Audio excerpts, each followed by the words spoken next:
ఒక ఇలాకాత ముగ్లియా నడుస్తుంది అని చెప్పాను కదా మీకు. దాంట్లో ఒక ఏమన్నాడంటే, రాముణ్ణి చూసి అమ్మాయిలను ఎలా గౌరవించాలో నేర్చుకుంటా, నేను రాముణ్ణి చూసి ఆడవాళ్ళని ఎలా గౌరవించాలో నేర్చుకుంటా అని చెప్పి ఒక కమెంట్ పాస్ చేసిండు. వీళ్ళు ఆ పాయింట్ ని పట్టుకొని ఏమంటున్నారు తెలుసా, వీడు మళ్ళీ రాముడితో కంపేర్ చేసుకోవడం. టీరెక్స్ తెలుసా? టీరెక్స్ ఇదేరా బాయ్, ఇదే. ఇద్దరిని తీసుకెళ్లి దాన్ని మొగ్గ పట్టిస్తా. మనం చేయని కూడా ఎంత స్ట్రాంగ్ గా చెప్పొచ్చని మిమ్మల్ని చూస్తేనే తెలుసు. ఒక అమ్మాయి ప్రైవేట్ పార్టీకి రేట్ కట్టాడు పావలా హూకులు అని, వాడు రాముడితో కంపేర్ చేసుకోవడం, వాడికి ఈడు సపోర్ట్ చేయడం. చెత్త నా కొడుకులు. నేను చెక్కేయడం స్టార్ట్ చేస్తే అందరు నిమిషం చెక్కేస్తా. చెక్కేస్తాడంట, ఏదో చెక్కేస్తాడంట. సో వీళ్ళు అలా రాముణ్ణి చూసి నువ్వేం నేర్చుకున్నావురా అని చెప్పి వీడు అమ్మాయిలను రోస్ట్ చేశాడు కదా, వాటిని పట్టుకొని నువ్వు అమ్మాయిలకి రెస్పెక్ట్ ఇవ్వవు, నువ్వు రాముడి నుంచి ఏం నేర్చుకోలేదు, దయచేసి మీరు భగవద్గీత శ్లోకాలు వేయకండ్రా, మీకు అంత సీన్ లేదు అని చెప్పి ఎర్రిపోలాగా మాట్లాడుతున్నారు. వీళ్ళు ఒక లైవ్ చాట్ పెట్టుకున్నారు. ఆ లైవ్ చాట్ లో వీళ్ళకి సూపర్ చాట్ వేసి ఒకటి చెప్పిన, ఏమని, మీ సైడ్ కూడా పాయింట్ ఉంది, నా వీడియోలో కూడా చెప్పిన, ఇద్దరు వైపు తప్పులున్నాయి, ఎవడు పతిత్తు కాదు అని. Got it. ప్రతిసారి రాముణ్ణి చూసి అలా అనకండి. Even god Ram not respected every women. రాముడు కూడా ప్రతి అమ్మాయిని రెస్పెక్ట్ చేయాలి అని చెప్పలేదు, చెయ్యడు. ఎగ్జాంపుల్ శూర్పణఖ ముక్కు కోసేసిండు. సో ఇప్పుడు మనం ముక్కు కోయలేం కాబట్టి ముక్కు కోసేలాగా కొన్ని అనాల్సి వస్తుంది. అంతేగా. నేను అలా పెడితే వీడు దానికి ఎట్లా రియాక్ట్ అయ్యింది చూడండి. మీ సైడ్స్ కూడా పాయింట్ ఉంది, గాట్ ఇట్. బట్ ప్రతిసారి రాముడిని చూసి అలా అనకండి, బాగుండదు చెప్తున్నా. ఎన్టీబీ గాడు పాపం మధ్యలో ఏదో చదువుతా అంటే చెప్తున్నా, even god Ram is respected by everyone except Shurpanakha. మన ఆతృత చూడండి, మన గ్రజ్జు లోపల వాడి కోపమా లేదంటే ఫ్రస్ట్రేషనా, అది రాడ్ రోషన్ ఎర్రిపోకే. ఈడు నీతులు మాట్లాడుతున్నాడు ఇప్పుడు. ఎట్లుంది చూడండి, వాడికి మెంటల్లీ స్టేబుల్ గా లేడు. మళ్ళీ పక్కన గుండుగాడు ఇలా నవ్వాడో చూడండి, అది రాడ్ రోషన్ ఎర్రిపోకే. Mentally weak. Even god Ram is respected by everyone. నేను అక్కడ ఏం రాశాను, not respected every women. Example Shurpanakha. వీడు దాన్ని ఏం చదివాడు, ఇదేంటి రెస్పెక్టెడ్ బై ఎవ్రీవన్, ఇదేంటి రెస్పెక్టెడ్ బై ఎవ్రీవన్. అది రెస్పెక్టెడ్ బై కాదురా ఎర్రిపు, నాట్ రెస్పెక్టెడ్. అర్థమైంది. చదువుకోవాలరా. వీడికి చదువు వస్తుంది కానీ ఆనందం, ఆతృత, ఫ్రస్ట్రేషన్, గ్రజ్జితో, కోపంతో ఆగలేక ఆపుకోలేక అని ఫేస్ లో కోపం చూడండి. చెక్కేయడం స్టార్ట్ చేస్తే అందరు నిమిషం చెక్కేస్తా. మెంటల్లీ స్టేబుల్ లేడని చెప్పాను కదా, అలా చదివేసాడు. నువ్వు బతికి ఎందుకు, నువ్వు బతికి ఎందుకు. అడ్డమైన బూతులు మాట్లాడి లాస్ట్ లో జై శ్రీరామ్ అని రాస్తారు కొంతమంది, ఎర్రిపుకలు అని చెప్పానే, అది రాడ్ రోషన్ ఎర్రిపుకే. ఈడు నీతులు మాట్లాడుతున్నాడు ఇప్పుడు వచ్చి. ఓ అరుస్తున్నాడు భయ్యుడు, ఎదురు మాట్లాడుతున్నారు. నీకు బాగా మదం ఎక్కిందిరా గోవర్ధన. సో పాయింట్ ఏంది, అడ్డమైన బూతులు. నేను ఎక్కడ మాట్లాడా చూపి. అక్కడ బీభత్సమైన క్రింజు, గట్టిగా నా ఈగోని టచ్ చేస్తే తప్ప, నా ధర్మం జోలికి వస్తే తప్ప అడ్డమైన బూతులు అప్పుడు కూడా మాట్లాడలేదు నేను. అండ్ లైవ్ చాట్ లో నువ్వు ఎన్ని బూతులు మాట్లాడావు పెట్టుకుంటావు నువ్వు చూడు. అరే అప్పుడు కాదు, మర్యాదగా మాడినప్పుడు కాదు, ఇక్కడ చించి పడడానికి వచ్చాను, సిగ్గులేనప్పటిక. ఎంత మదం, ఎంత మదం, ఎంత మదం. 100 రూపాయలు వేసి మరి దింగించుకున్నావు కదా, ఇంటికి వెళ్ళి ఆడుకోమ్మా ఎర్రిపుక్క. నానా గోవర్ధన, నీకు గోరోజనం బాగా పెరిగిపోయిందిరా. వీడు బూతులు మాట్లాడితే తప్పు లేదు, కానీ వీరోడు మాట్లాడితే మాత్రం తప్పు. మళ్ళీ నా ఛానల్లో ఒక్క బూతు కూడా ఉండదు అంటాడు ఎదవా. అడ్డమైన బూతులు నేను ఎప్పుడూ మాట్లాడలేదురా. నేను మాట్లాడను కూడా. ఆఫ్లైన్ వేరు, ఆన్లైన్లో నేను ఎప్పుడూ మాట్లాడను. అండ్ నేను ఒకవేళ లైవ్ పెట్టినా కానీ ఇంత మెంటల్లీ స్టేబుల్ లేకుండా మాత్రం ప్రవర్తించాను రా నీలాగా. నిన్ను నువ్వు ఐటమ్ అనుకున్నావు, పెద్ద ఐటమ్.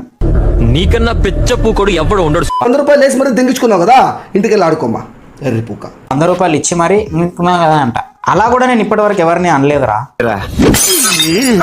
అంత గలీజ్గా నా లైవ్ చాట్ లో ఎవడైనా డబ్బులు వేసి నన్ను తిట్టినా కూడా నేను వాడిని రివర్స్ తిట్టను.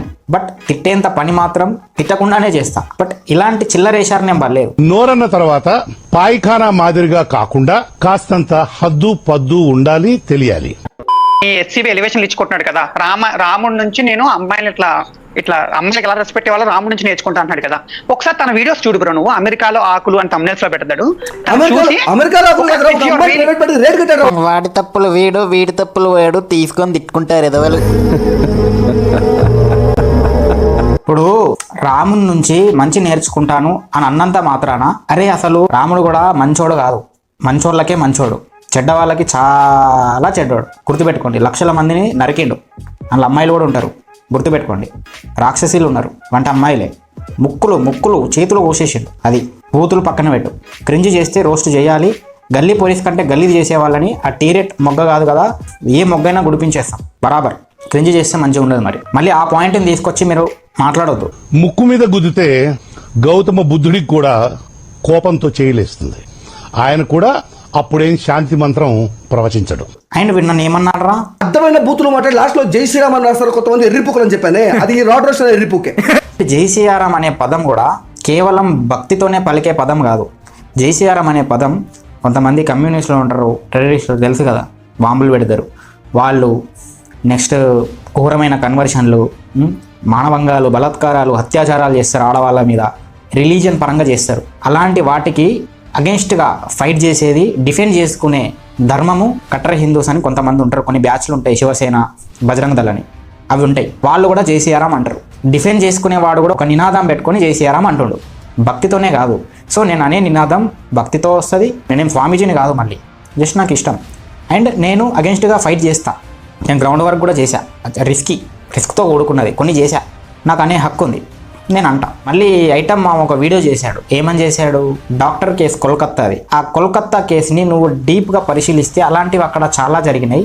అక్కడ సీఎం ఎలా వర్క్ చేస్తుంది, అసలు అక్కడ ఎలాంటి పొలిటిక్స్ రన్ అవుతున్నాయి అనేది నువ్వు తెలుసుకుంటే ఆ కుట్రలకి కూడా అగెన్స్ట్గా ఫైట్ చేస్తుంది జై శ్రీరామ్ బ్యాచ్.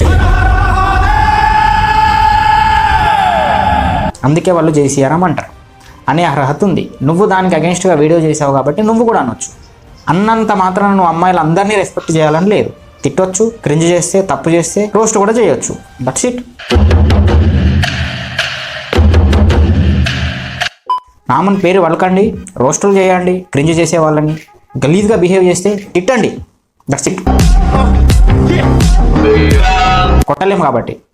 ఇందాక ఆయన కామెంట్ చేసిండు కదా రాడ్ రోస్ట్ అన్నా అని, ఆయన వీడియోలో చెప్పిండు ఏంది హెచ్సిబి ప్రమోట్ చేసిండు అని. ఆయన కూడా ఫేక్ ఎలిగేషన్. ఇప్పుడు మీ ఫ్రెండేగా వాడు ఎట్లా నవ్వుతున్నాడు చూడండి. కమల్ హాసన్ వెనకాల జానీ సిన్స్ కూర్చొని ఉన్నాడు. అయినా జానీ సిన్స్ పక్కన వీడికి పనేంటి? రాడ్ రోస్ట్, నాకు నీ పైన ఎటువంటి పర్సనల్ ఫీలింగ్స్ ఏమీ లేవు. నా పైన బ్రో నాకు కూడా నీ పైన ఏమీ లేదు బ్రో. కాకపోతే కొద్దిగా ఎర్రిపో చేష్టలు తగ్గించుకో. నేను ఎర్రిపో కాదు, నువ్వు. అది నువ్వు యాక్సెప్ట్ చేయి. మళ్ళీ నాకు కూడా నీ పైన ఏమీ లేదు. నెగిటివ్ గా చేయని పాజిటివ్ గా చేయని చేసినావు కదా అని. మళ్ళీ నెగిటివ్ గా చేస్తున్నాడు అనలేదు, రోస్ట్ చేశాడని చెప్పా. మళ్ళీ ఏంటి భయ్యా, నేను టెలిగ్రామ్ లింక్ ని, బెట్టింగ్ లింక్ నేను ప్రమోట్ చేయలేదు అన్నావు కానీ ఆ లింక్ లో ఏంటి రమ్మీ ఉంది, కింద ఏదో బెట్టింగ్ ఉంది, జాయిన్ కమ్మని. అంటే ఇండైరెక్ట్ గా చేసినట్టే కదా, చేయలేదంటావు. మళ్ళీ సరే అది పక్కన పెడితే 1 2 3 4 5 6 కలిసి ఒకటి మీద వీడియోస్ చేస్తే ఈ 6 చెప్పిందే జనాలు నిజం అనుకుంటారు. ఎవడు పత్తిత్తు కదా, ఆ విషయం నాకు తెలుసు, అందరికీ తెలుసు. కొంతమందికి ఈ 6 కలిసి ఒకటి మీద వీడియోస్ చేస్తే ఆ ఒకటిది తప్పే అనుకుంటారు. ఎందుకంటే ఇక్కడ మెజారిటీ కౌంట్ ఉంది. సో అది టార్గెటే అంతేగా. మళ్ళీ పోరోళ్ళు కింగ్ అంట, బొంగ్ అంట కమెంట్లలో. అరే మీ అందరికీ నేను ఒకటే విషయం చెప్తారా, అల్లు అర్జున్ వెస్ పవన్ కళ్యాణ్ కాదు, ఈ రోస్టర్స్ కాదు, ఇదంతా కాంట్రవర్సీ సంతలో ఇవన్నీ కాదురా. ఇక్కడ మీరు ఎంటర్టైన్మెంట్ తీసుకుంటాడు, తీసుకోండి, మంచిగా తీసుకోండి ఎంటర్టైన్మెంట్. ఇద్దరు కొట్టుకోండి, ఎంజాయ్ చేయండి, మంచిది. కాకపోతే 300 మంది అమ్మాయిల వీడియో లీక్ అయినారా, అదే గోడ్లవల్లో సంథింగ్ ఏదో కాలేజ్లో. అంటే 300 మంది అమ్మాయిలకి బలాత్కారం, రేప్ చేసినట్టు 300 మంది అమ్మాయిలని. అక్కడ ఫిజికల్ టచ్ ఉండకపోవచ్చు, హింసించబడకపోవచ్చు, వాళ్ళు చచ్చిపోకపోవచ్చు, కానీ బాత్రూంలో వాళ్ళ వీడియో లీక్ అయ్యి బయటికి వెళ్ళిందంటే అది చాలా ఘోరమైన టాపిక్ అది. సో అలాంటి థింగ్స్ని సీరియస్ తీసుకోండి. కమెంట్లలో వచ్చి మా అన్న గొప్ప, మా అన్న తోపు అని చెప్తారు కదా, వాటిని కూడా ఒక ట్వీట్ వేయడం, కమెంట్లు పెట్టడం, లేదా స్టోరీ పెట్టడం, సంథింగ్ ఏదైనా చేయండి. 10 మందికి తెలుస్తుంది. వాటి మీద రియాక్ట్ అయితే మీ బతుకులు మారుతాయి. కొన్ని థింగ్స్ తెలుసుకోండి, పొలిటికల్ నాలెడ్జ్ పెట్టుకోండి. ఏ పార్టీ ఎట్లా పనిచేస్తుంది, అసలు ఏం జరుగుతుంది దేశంలో. నేషనల్ పొలిటిక్స్ కాకపోయినా మన స్టేట్ పొలిటిక్స్ అయినా, మన పొలిటిక్స్ అయినా మీరు తెలుసుకోండి. నేరాలకి వీటికి సంబంధం ఏముంది అని చెప్పి. That's it. That is the real education. ఇది కాదు. Educated people are behaving worse than drunkards and drug addicts.